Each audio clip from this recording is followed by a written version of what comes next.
بلکہ اس پر امام رومی رحمۃ اللہ علیہ کے قصہ سناتا ہوں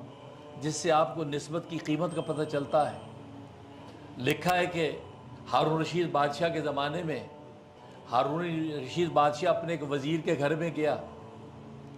تو وزیر کے بچے سے ہارون رشید بادشاہ نے سوال کیا کہ بیٹا بتا یہ تیرے ابا کا گھر اچھا ہے یا میرا محل اچھا ہے؟ تو بچے نے کہا کہ میرے ابا کا گھر اچھا ہے۔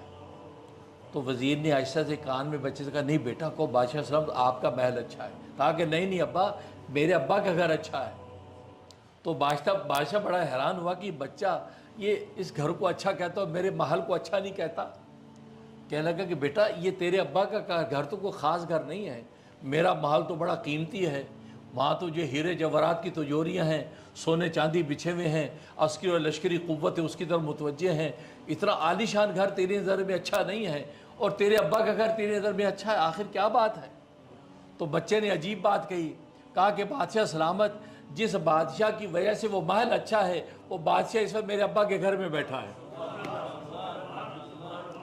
اس لیے اس وقت سونے چاندی کی تجوریاں ہوں یا عسکری لشکری قوتیں ہوں سب میرے ابا کے گھر کی طرف متوجہ ہیں کیونکہ اس محل کا بادشاہ آج میرے گھر میں بیٹھا ہے۔